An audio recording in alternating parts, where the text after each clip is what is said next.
Hello and welcome back to the Play It Forward podcast presented by PeacePlayers, the podcast where we lift up voices and stories of people working in their communities and networks to promote peace and equity. My name is Shani Nwagbo and I'm your host. As you can tell, I am thrilled to be here. I'm always thrilled to be here because these are always amazing conversations.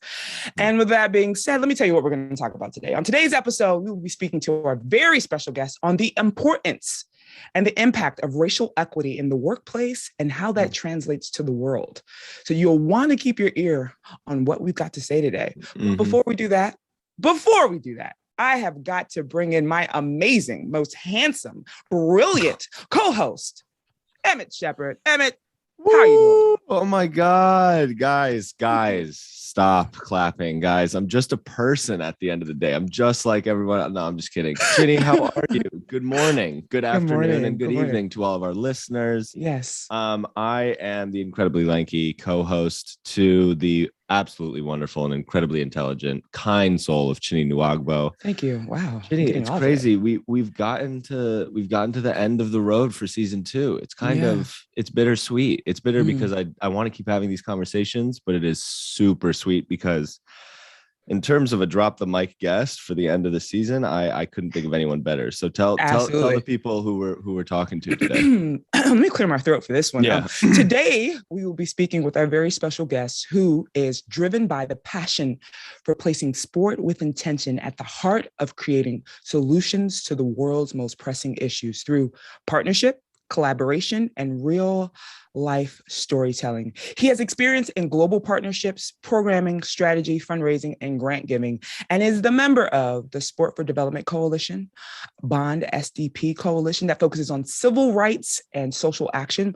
And most importantly, he is the executive director of Beyond Sports. Beyond Sports supports initiatives, generates ideas, and builds partnerships around the world that purposefully use sport to address the United Nations Sustainable Development Goals.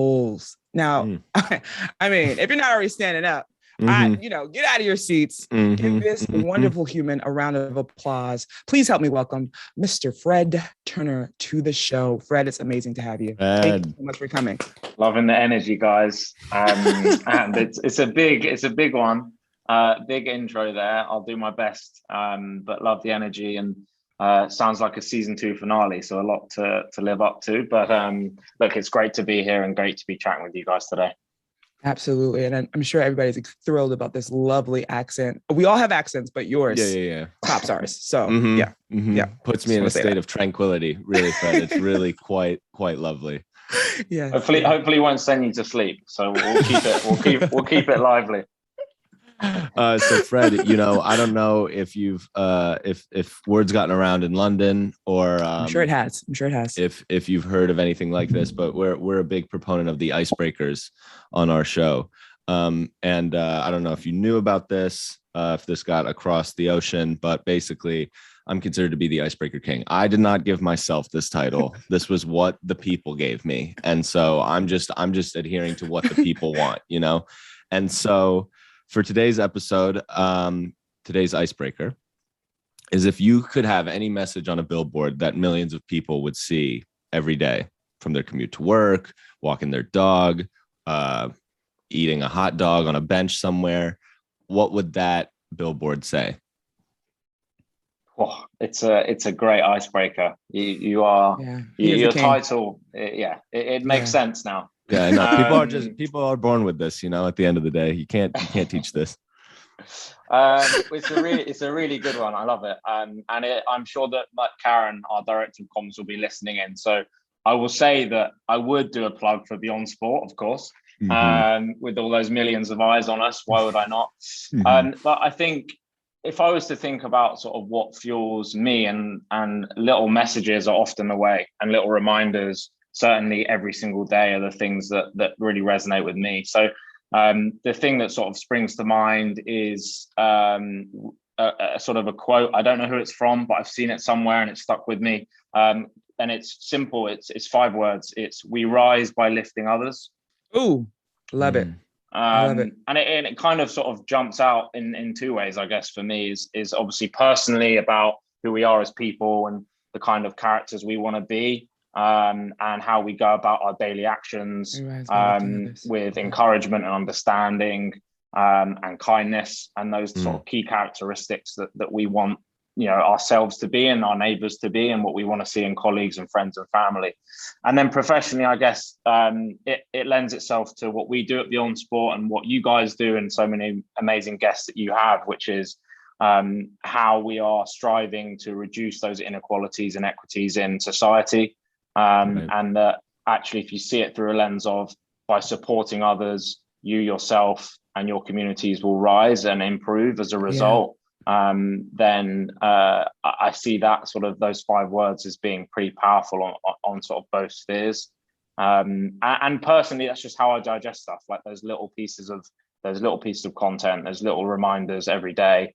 So that would be my message, I think. We rise by lifting others. I love that. Yeah, I think we're all set with time. Chinny, that was the drop the mic moment already. So yeah, we're finished. Thank you so much for coming. No, I love that for so many reasons. We've had another guest who, it's similar, not the same, but I love how it's all in the same space, that we rise by lifting others. We had another guest that said, we don't win until we all win. And it's kind of that same exact concept, right? And it's brilliant. For those of you who don't know what Beyond Sports is, Beyond Sports Foundation was founded in 2019 and celebrates and supports, raises awareness, and provides funding for organizations using sport to help make the UN Sustainable Development Goals a reality. It goes beyond traditional grant-giving models by not just funding projects, but by providing tools to help organizations strengthen and grow.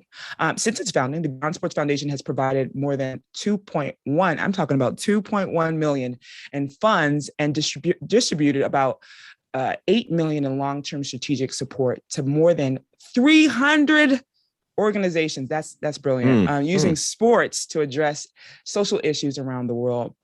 And what I love is what connects us to you guys. And so why we're connected to Beyond Sports is that PeacePlayers International was a recipient of the Sport for Reduced Inequalities Collective Impact Award, supported by Dick's Sports Foundation in 2020, an initiative designed to drive collaboration, which we're all about, culture of collaboration here, between multiple community sport organizations to address systemic racism, inequality, and injustice in the United States. I'm almost lifted right now. Like I'm floating because I'm like, yes, because I know that this directly correlates and hits me, right? As an African-American woman in the United States and in the world.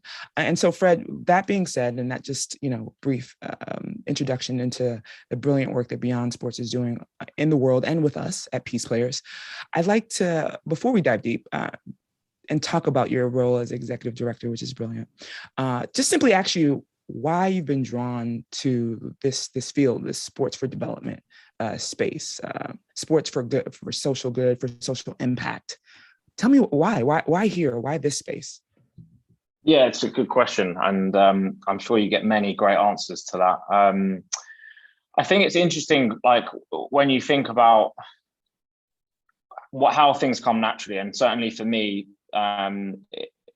it came naturally for me, but it came through sort of 2 different spheres that I ended up sort of where I am now. And I guess the first one is influence in my upbringing and really what those influences were. And when I look back at the sort of the household and the family I grew up in, there was one side that was NHS workers, care workers. I had a grandparent that was a refugee from Hungary. I had a mother that was adopted from a young age with a very sort of complex and difficult family background. And then on the other side, I had a family that was very much working class and developed very successful careers in sport television. And then there's other dynamics around Protestants and Catholics, and marriages there through the 70s and the 60s.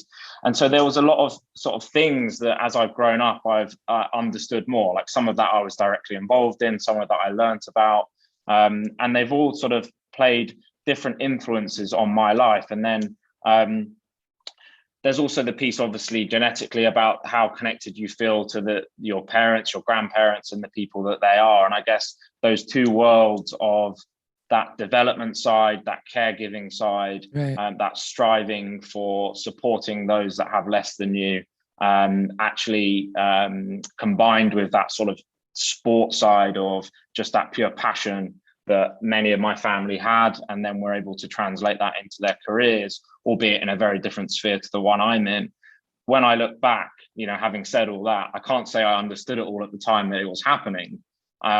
Much like, a young person, I just love sport. I wanted to work in sport.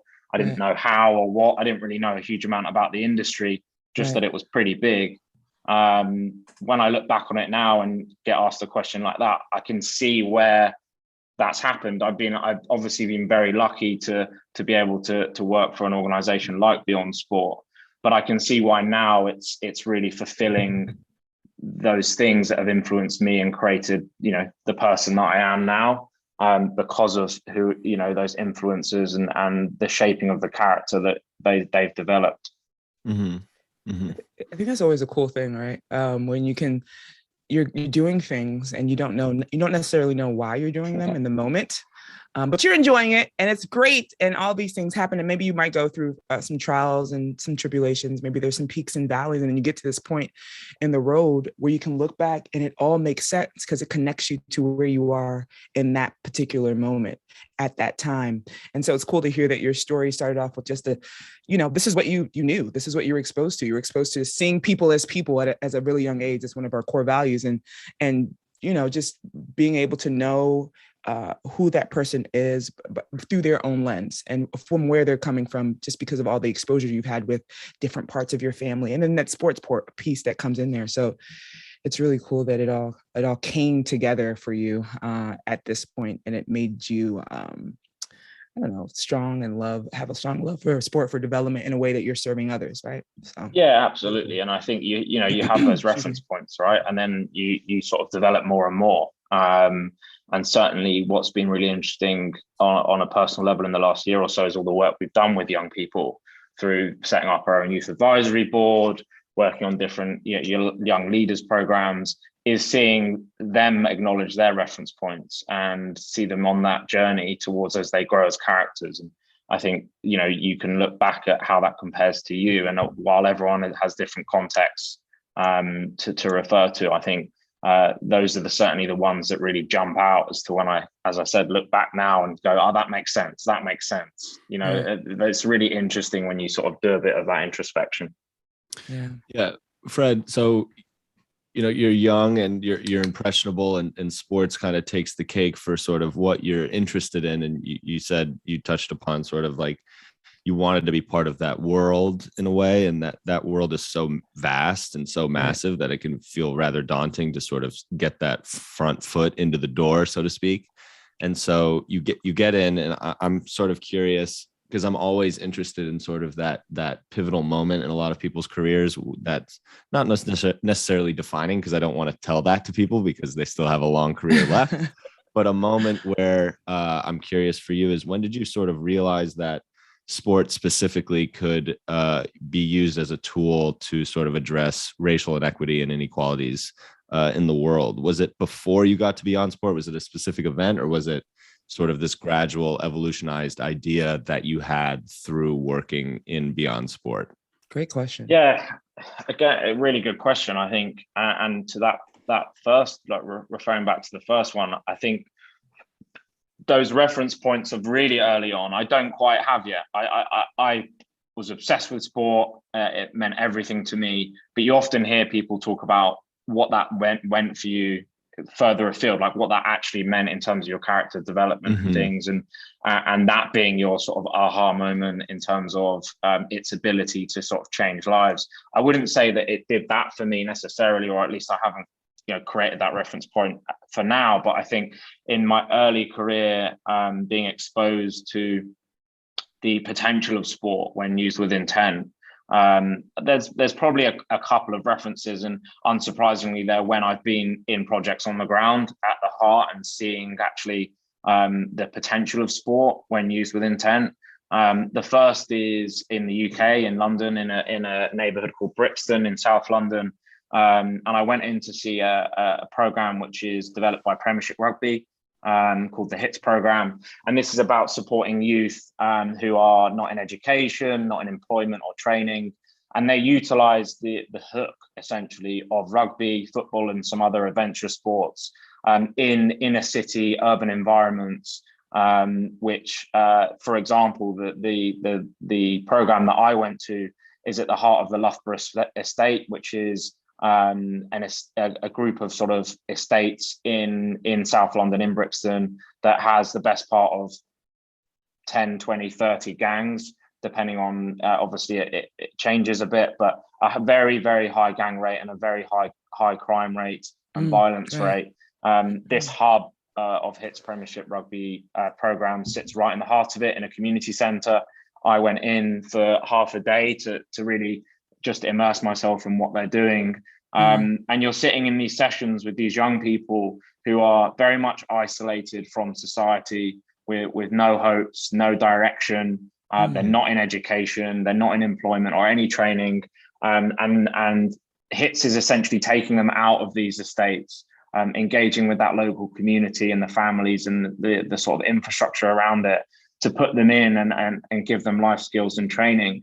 And what's really interesting about the use of sport is it can sometimes be the absolute simplicity of using it as a hook, and using that, that primary message of, come in, you'll get your opportunity to play, to be active.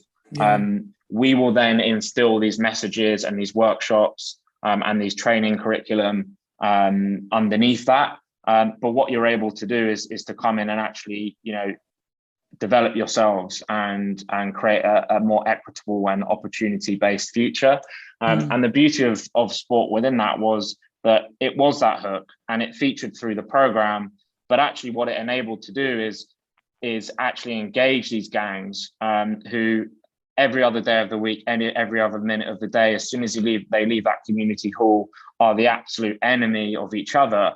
They're sitting in a classroom of 5 other kids, all of which are in other gangs, and they're working together, they're supporting each other, they're educating together. And then, yes, they're going and playing sport together, and there may be some messaging through the sport and the beauty of what sport teaches us.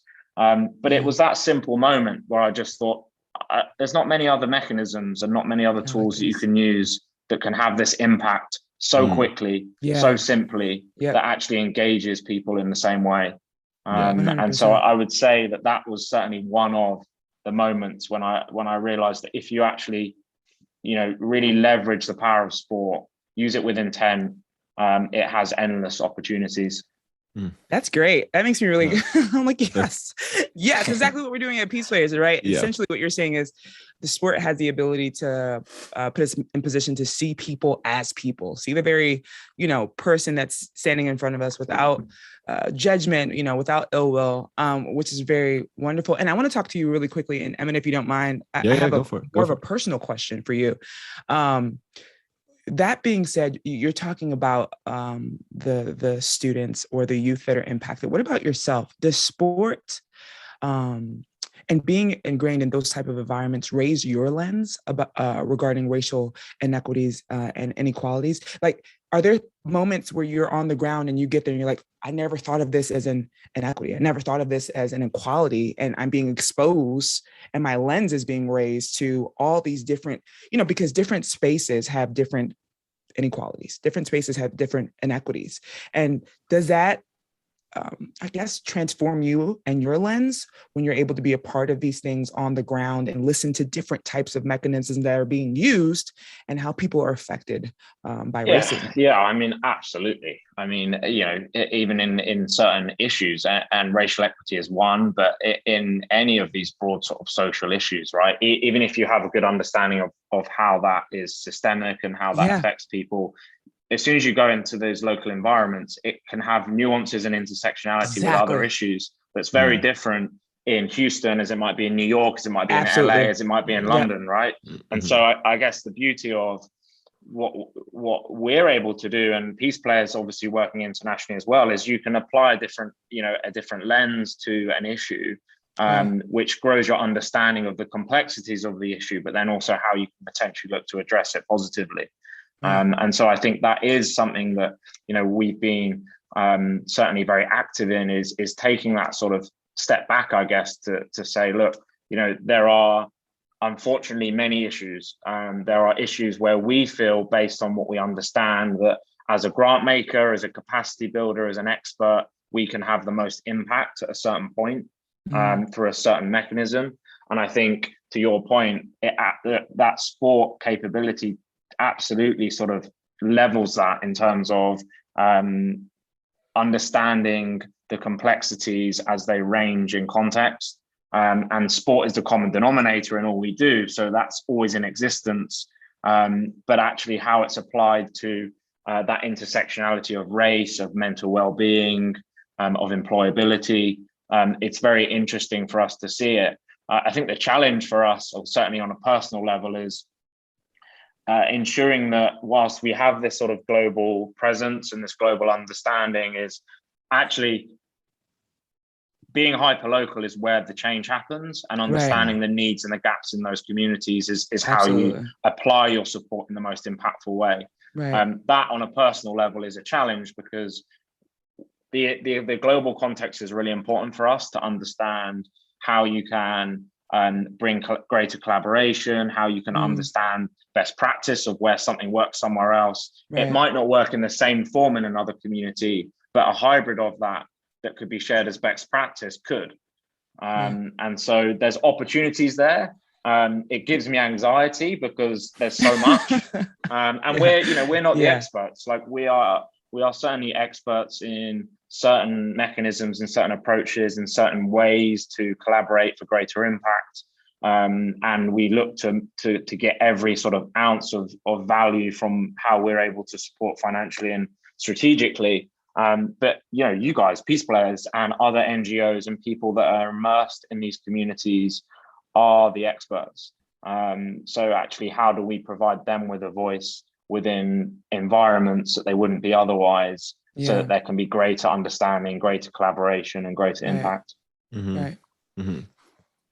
I have just a thought, and sorry, it's not even a question. I was just thinking about this, but Chidi and Fred, it's so interesting to think about, like you said, I think you touched upon this briefly, Fred, the simplicity of the antidote to a lot of this is just through sport. And I think a lot of people's skepticism, who are skeptical about solving a deeply rooted historical conflict, whether it be gangs in London or Catholics and Protestants in Northern Ireland, or just gender inequality, racism in America, is that's like, they would say, using sport as that bridge is way too simple of a tool and shouldn't be the focal point of how something should be solved, which I was just thinking about, and it's super interesting to see, because it is just truly, it is a lot more simple than you think in terms of just getting that conversation started. Is just being like, throw a ball in the mix and see what happens, kind of thing, Great point, Emmett. And I would say, because they can't see how that translates into real life. Yeah, exactly. They see the sport aspect, but then it's like, okay, beyond the court, what do we do now?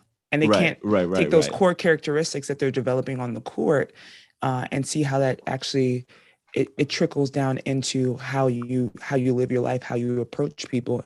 And at PeacePlayers, we try our very best to make sure that our leadership development goes beyond the court. But I think that's a great.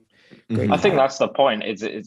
There's a simplicity to it as a tool, but it's what you do once you have it. Right? There you go. You don't need to overcomplicate the sport piece, but it can't just be sport for sport's sake. It's not just sport's great, give everyone a football and there's going to be life-changing impact. Yes, like people will love, kids will go on a football pitch and have a great time, but you're missing the trick if you leave it there.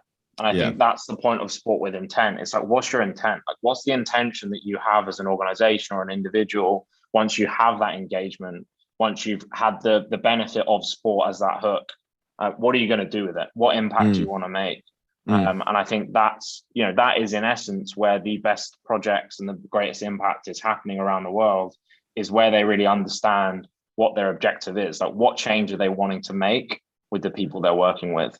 And I want to say this. I'm sorry. I want to say this really quick. To be fair, if we're looking at it from a different lens, right? Let's look at it from a Black and brown lens. That's what they've used and we've used for such a long time to really push this idea of, look, we need to eradicate racism. You got people who are taking a knee. You got people at the Olympics who have fist up. You have people who are foregoing, like just for not even competing in sports, just to use your platform to raise the idea and to raise the level of, listen, we need racism to get out of here. Like, we need to be treated equally. We need these inequities we need to get rid of these inequities. And so I think that I'm saying exactly what you're saying, but I'm saying from a different lens, that it's been there and we've been doing it for a long time. And I think sometimes the skepticism is just, I have been doing this for a long time, but racism is still here. Like,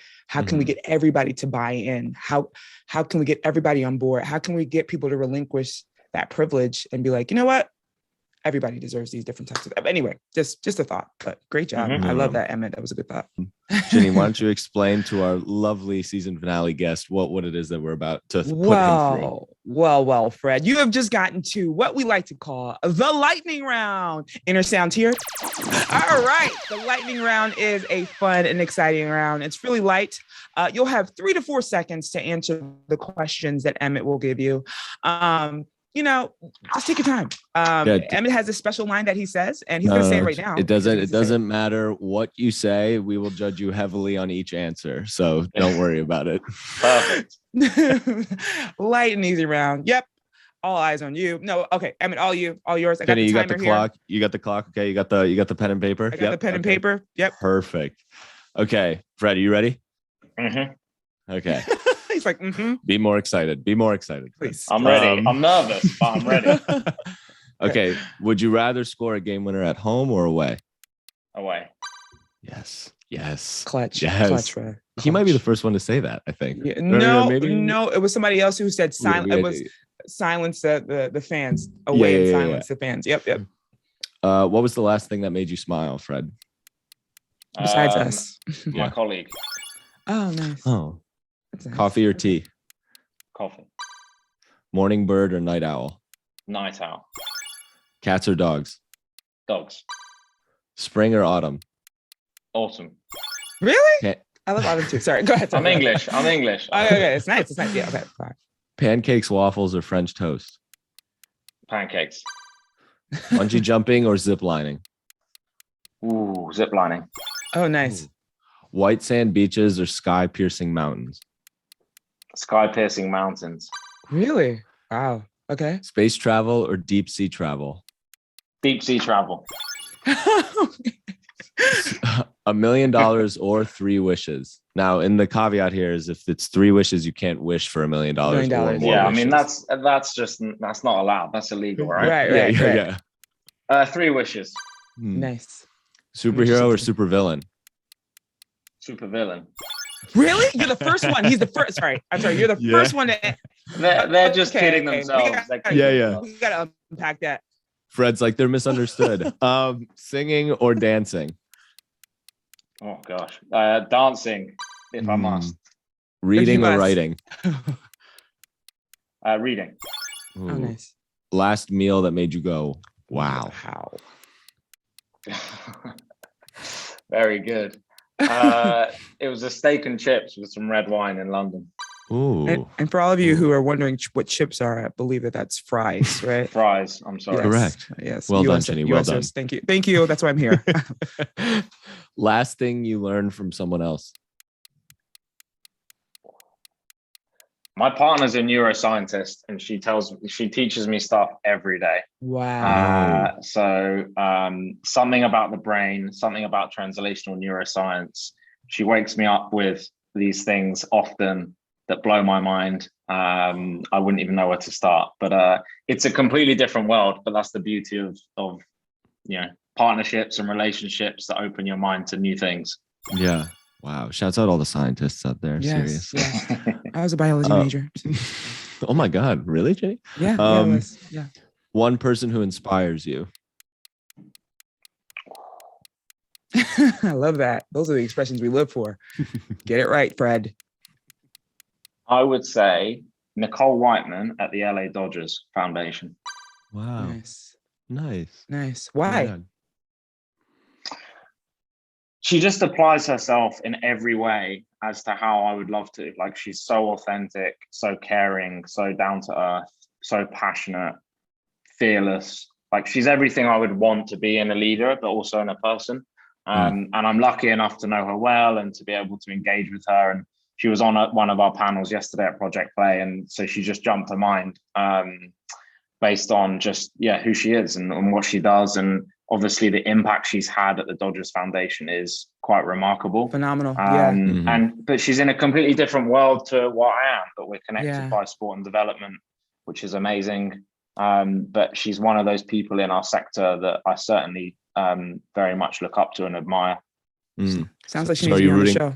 Yeah, she needs to be. Shouts out to Nicole. If you think season 2 finale is good, I mean, you need to get her on, because she's the one that will get the listeners. You missed the trick there. We're going to send her this clip. Yep.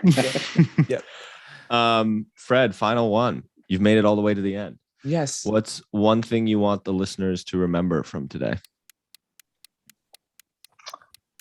One thing for me is, and I've said it a few times, and it's what we bang on about, is it's about that intention. I love sport. We use sport. The topic of this podcast, I'm sure, is very commonly linked to sport. But essentially, we're all looking to address issues. Sport is the way in which we do it. You might do it in another way, but it's the issues that matter. The mechanism is less the important piece. So ensure that when you're doing something, do it with intent, and be authentic, and don't stop, because we need everyone to continue and to strive, and see that impact that we can have together. Love it. That was very good. Great. Oh my God. Yes.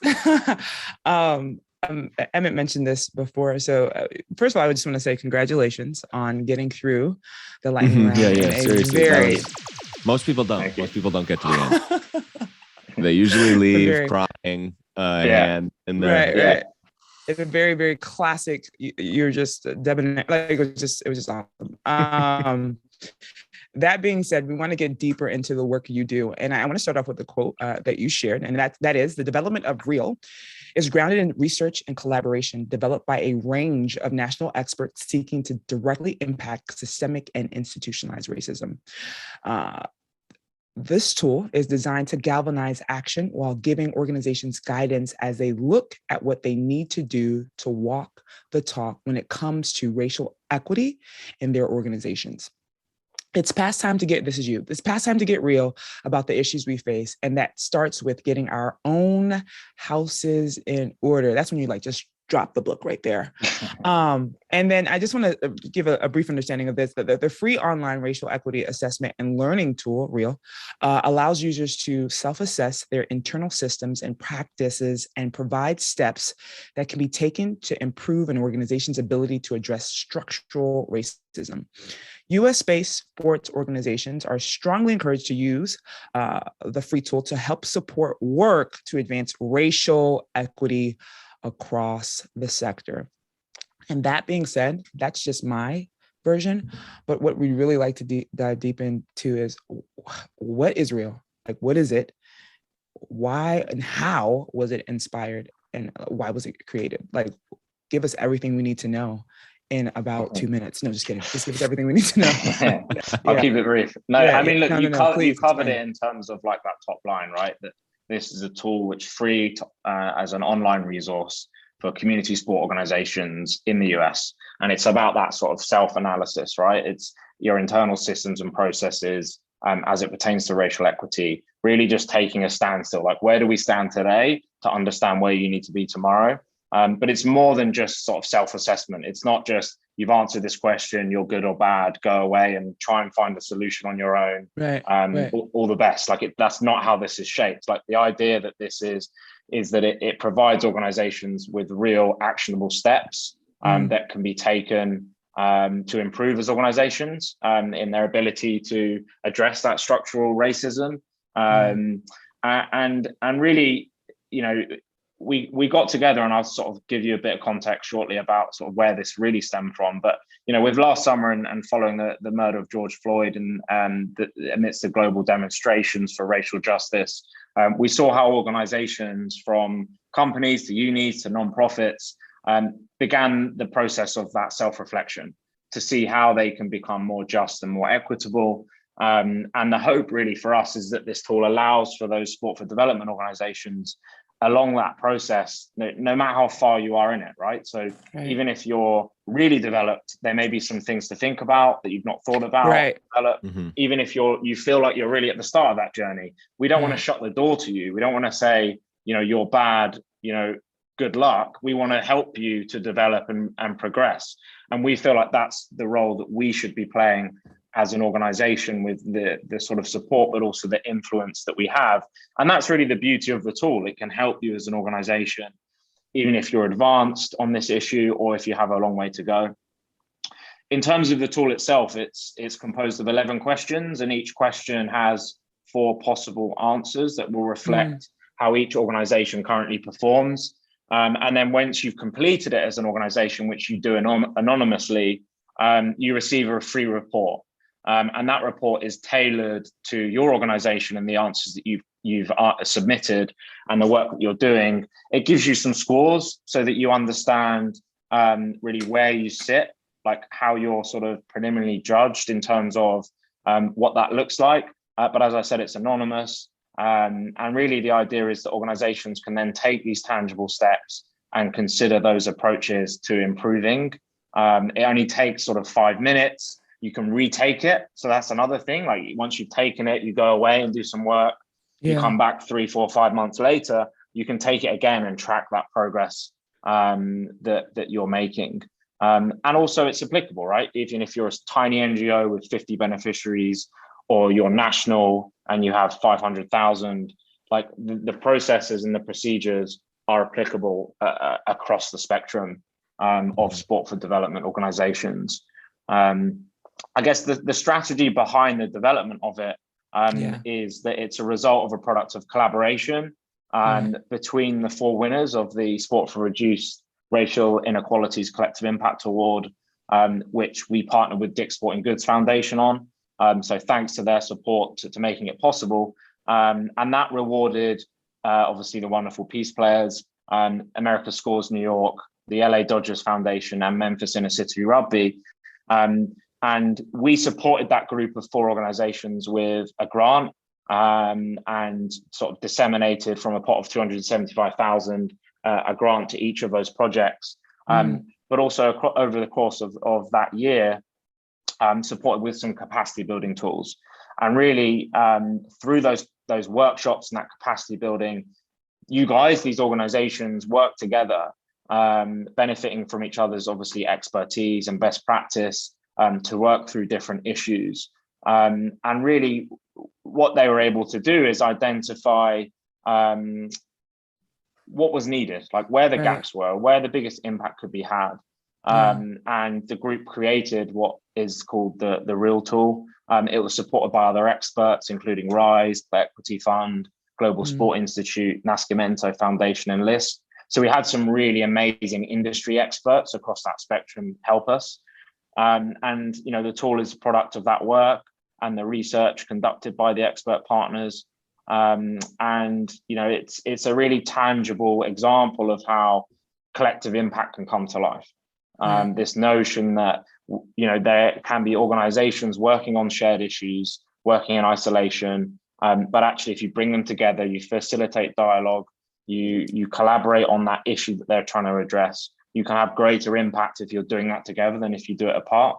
And yes, of course, each organization has its localized approach, has slightly nuanced issues that it's addressing around that intersectionality of that overarching issue. But fundamentally very passionate about that notion of collective impact and certainly how it can be applied. And this is an example, and that's not only sort of impact of that four organizational group, but clearly now is the impact on the sector. And we've had 100 organizations already fill it out, and we're seeing some really interesting sort of broader results come in in terms of looking at that as averages and where that group of organizations sits. Mm-hmm. Yeah.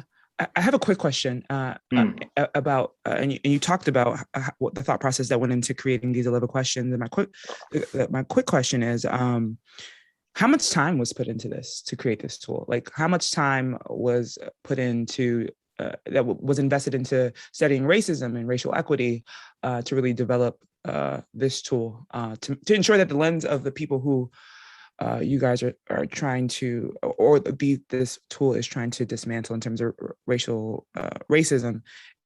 And sorry, I'm stumbling over my words here, but what I'm trying to say is how much time was put into this tool, and how did you guys ensure that the people who are supported by this tool are truly supported by this tool? Yeah, it's a really important question, and I think absolutely from the outset was, the process we went through was obviously we created this partnership with Dick's Sporting Goods that is looking to support organizations that are supporting youth around racial equity, like to improve the lives of disproportionately affected Black and brown youth across the US. Right. So that's our objective, right? And we obviously back that up with funding to just for these projects to continue the great work that they do.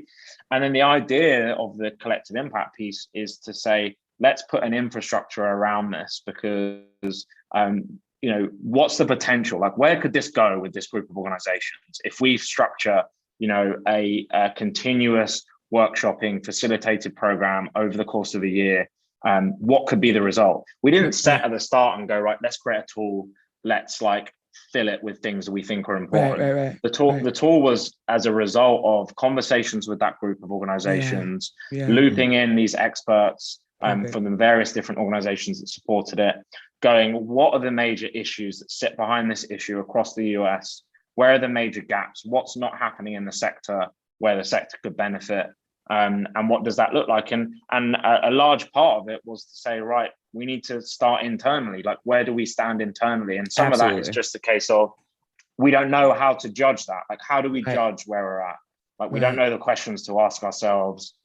Even if you are a project that's so developed, like the LA Dodgers or you guys in this issue, having that context that's built by experts is still really beneficial because there still is those areas, that extra 10%. Absolutely. So I think the process we went through is make sure it's grounded in the needs of the communities that it's supporting, make sure it's applicable nationally, so that there's flexibility in certain elements of it, but that you can answer it with your local sort of mind and the sort of work that your organizations are doing, and then build something that can have that impact on people and organizations, but not sort of alienate them and make them feel judged through that process. And so that's why it's really important to have it, be anonymous. That's why it's important to enable people to come back and take it again. So we really, we worked with this group to really hone in on how we felt that if we were to meet this gap that we felt was there within the sector from an organizational standpoint, that structural racism piece, then this is one of the key ways in which we could do it and create something really tangible. That really interestingly, if we think ahead, like, where could it go next? Like, could we apply it to other sectors? Could we evolve it so that there's a global piece to this that could then influence a national piece? So there's certainly future iterations that we're really excited about. That could tap into, even just in the US, other types of organizations to consider your internal best practice. But the process was very much grounded in the needs of the communities of where these organizations are working, and more broadly around the issue piece is that sort of systemic approach to really tackling this at a larger level. And the organizational pieces is where they deemed it be really sort of important to focus. I would add one bullet point, and that bullet point would be, in this line of experts that you guys are leaning on, making sure that those experts are representative of everyone. I would add that as a bullet point, because there can be experts, but if the experts don't represent everyone that they're serving, if there's not a representation of those experts, then it's just that it tends to be that voice of privilege that are making these expert decisions for these communities, these Black and brown communities. So 100%. And you're absolutely right. And, while we feel like we put in lots of efforts to mitigate what some people would consider, and it's not terminology I like to use, but that sort of top-down approach. Yeah. We absolutely want it to be grounded in the needs of the communities, right? And so young voices involved via the programs that this is supporting to help shape the work that is, how that tool was developed. But also, we also have within the tool, like at the end, like, what are your thoughts? Like, you've just taken this tool, like, give us feedback. Like, this can be developed. If there's things that you really feel that's being missed as organizations, let us know. We feel like we took a very inclusive approach to it. But there's always things to consider and always new ways to think about things. And so, we're very much sort of, it's a two-way piece, right? Yes, we want this to be as impactful as possible for the sector. Absolutely. And therefore are always open to ideas and thoughts that organizations may have in the future as we develop it further. Love it, Fred. Yeah, Chinny, one could even say a culture of collaboration. Yeah. Yeah. PeacePlayers is clapping right now for my ability to just love it. Stick that core value in there. But it's true. I mean, like, I think that's a huge proponent of why it's been, successful and why it works is because there is just that complete diversity of opinions and perspectives, and also sports in terms of how that culture of collaboration is working, Right. I love that. Yeah. And okay. Well, this is my very simple question. We've gotten all the way to the very end brilliantly, I would say, because it's just been a great conversation. And that is, how can we, as peace players and beyond sport, and just as individuals, encouraging communities to buy into the tool, how can we encourage communities to buy into this tool? And those communities can be communities of color, nonprofit community, or the corporate community. I guess what I'm trying to ask here is how do we help you, or how do we help sell this tool? How do we help people buy into the real tool so that we can start this process of really trying to at least get rid of a little bit of racism as it stands? Yeah, I mean, look, I think, as a global grant maker ourselves, we certainly feel we have an important role to play in increasing equity within the sector. And we realize that that's a journey, right? That's a journey we're going on to understand our role and ourselves as an organization. And we've done a lot to increase diversity from an influence perspective with the Youth Advisory Board, with our new board of directors. So it's a journey that we're all going on. And for organizations that sort of aren't fit for purpose today, we want to help them be tomorrow. And so this is one of those steps. And now it's not, conclusive. It's not the only thing to do. It's not all encompassing. But we as a grant maker are taking a step within this context to ensure and take a policy that any organization that is applying for a grant from us completes this tool as part of any application for funding. So we're taking some sort of steps ourselves to ensure that organizations take this seriously, and if want to engage with us, go through that process and really consider what they need to do to be fit for purpose. I think in terms of how to sell it, I mean, a lot of the measures that we've taken, we feel sort of remove those barriers to entry. A lot of the conversations you have with organizations now around whether it's racial justice, mental well-being, DE&I, sustainability, climate, organizations invariably often say, well, we don't know where to start, or we don't want to start somewhere because then we're immediately looked at that we're not doing enough. And I think the point that we try to make is that you're going on journeys, and I think what you need to do is paint a bigger picture as to where you want to be at a certain point, create timelines, create targets, but start somewhere. Like, don't wait. And I think our sell to organizations is to say, look, this is a great way, wherever you're at in that journey, just to take a moment to look at where you're at internally. It's built by the experts from a diverse range of organizations and individuals that have a very good understanding of this issue. Take a moment to have a look at where you stand, and there'll be advice and steps in there that can help you to progress in one way, shape, or form. without the feeling of judgment, of exposing yourselves, of alienating yourselves. So, we feel like it's a win-win. Like, we feel like you guys as organizations can benefit through a complementary tool. And clearly your beneficiaries, your organizations, your colleagues, your partners will benefit as a result. So yeah, we're spreading the word far and wide. And as I said, repetition and coming back and using it again, we absolutely encourage. It doesn't encourage a little self-reflection. At PeacePlayers, we have what's called inside-outside transformation. And that's exactly what you're saying. Let's self-reflect. Let's make the world better. Let's see where we've contributed. Yeah, and things are changing, right? And we've seen a period in the last year and a half where things have changed dramatically.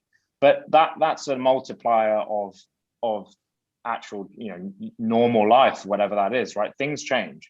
And what might be seen as, good, satisfactory, excellent, best practice right now will be different in a week, in 6 months, in 2 years' time. And so it's not to stand on your laurels to feel like, look, what's considered to be best practice today is best practice tomorrow.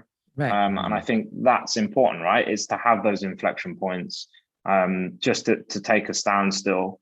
And also some of it's just educational. It's just like, I haven't thought about that. I haven't thought about that part. It's internal. And so, I think it's a really important tool and part of that journey for organizations. And as I said, our hope is that, our intention is to analyze some of this data that we get through, reflect on the averages and where we think there's some really interesting sets of data that have come out based on, the organizations that have submitted, and that we will look to think about, right, based on that, some of those really interesting stats that have come back, how can we then take this a step further? And what could that look like as a next iteration, and or sort of an educational piece that we can feed back to the sector moving forward. So watch this space on that. We'll see what comes next. We're watching it. Keep an eye out. It's a journey, people. It's a journey. Yeah. But go to beyondsport.org and it's there. It's free to use. It won't take long. I love a plug. Yeah. We were just about to get the plug. Yeah. And just one other sort of mention that I'd love to sort of segue to, because it's based on this issue, is that yesterday we launched the Return to Play Fund with ESPN at the Project Play Summit. And equally, this is about placing sport at the center of health well-being, systemic solutions, at the heart of that recovery, community recovery in the US. And this fund will support non-profit community sport organizations they're not only dedicated to getting young people of color moving again, but they're also committed to providing them with guidance and opportunities to grow, succeed, and be confident in their abilities in the future. So this is a fund that is at the heart of this issue, supporting Black and brown youth that have disproportionately been impacted by the pandemic. It's a collaborative fund. So we are excited to have been able to launch it, to have the commitment of ESPN and Beyond Sport to make it happen. We have an amazing expert advisory council where we will be going through a process of identifying and sort of understanding the needs of the communities that it's going to support, creating criteria, and then obviously getting to the point of the organizations that gets funded and supported through the fund. But also importantly, as we've spoken about, collaboration is key. Collaboration of resource, collaboration of expertise, collaboration of commitment. And we are seeking other partners to come in and support this effort, be that with funding, be that with resources, expertise. We really want this to be a collaborative effort to have greater impact. And so we're very excited by it. We're moving fast, and clearly this issue needs really sort of collaborative approaches. Absolutely. And that's exactly what this fund will do. But it will complement the work we've already done that we've spoken about today. And we'll link in and leverage that sort of research and those tools and products that we've created. But yeah, if anyone out there listening is interested, like, we're always open to conversations. So please reach out. Yes. Like this brilliant conversation we had today that makes my life just happy and puts me in position to like really think like, okay, I'm doing I'm doing the right thing. This is a great conversation, Fred. This was Yes. awesome. Thank you very, Fred, very much. We've taken so much of your time already. Yeah. So we really appreciate you coming on. Are there other plugs that you have for people to follow Beyond Sport? You said beyondsport.org, or these funds that are coming out, or just even you personally? Yeah, go to beyondsport.org. I mean, it's all there. You'll see the tool to complete that. You'll see the content on return to play. It'll direct you to any call to actions. Obviously, follow us on social. We are obviously all about promoting the work of organizations, not just our own work. So if you aren't sort of following us across all the usual channels, you'll find us under Beyond Sport on pretty much all of them, thanks to Karen and Ushma and the team's work. So, join the Beyond Sport family. And TikTok as well. We will look after you. Not yet, but that's a good idea. It's coming. It's a good idea. Exactly. For the young people. Yeah, for the young people. Well, thank you on behalf of Peace Players, and just thank you on behalf of myself. And I'm like, this is seriously, this is very eye-opening.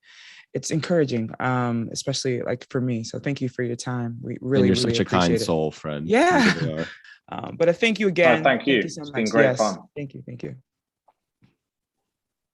And that's it for today's episode. Thank you all for listening and joining us on this most amazing journey. This is going to be a solid closeout. If you like what you heard, we encourage you to like and subscribe. We've got so many more brilliant conversations and stories coming in probably season 3, 4, 5, 6, 7. It's been awesome. And like I always say, share with a friend. Emmett, your thoughts.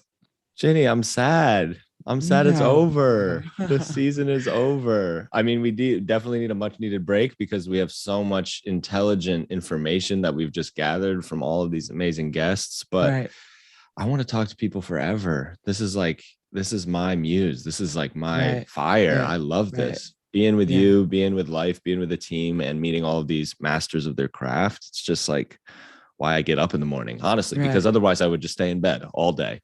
No. You can learn more about Peace Players, you guys, by visiting our website and following us on social media, mostly at Peace Players International on Instagram, Facebook, Twitter, LinkedIn, YouTube. Go ahead. Tumblr and MySpace. No, I'm just kidding. I'm kidding. Exactly. You guys thought I was going to go through a whole season not saying it? Of course. I have to say it every episode, every single episode. Absolutely. Don't forget, you guys, to leave a review and a rating. We read every single one. It brings us great joy, and have a great couple of months. We'll see you soon. We promise we're not leaving forever. This is not goodbye. This is a see you later. Absolutely. And Chinny, what are you going to do? Because I'm going to carry on the history that you built, and I'm going to go lay down because this episode was so just dynamic that I need to just really, he said self-reflect. I'm going to go self-reflect deeply. I think, we listeners here, if Chinny's doing it, we're all going to do it together. Everybody lie down.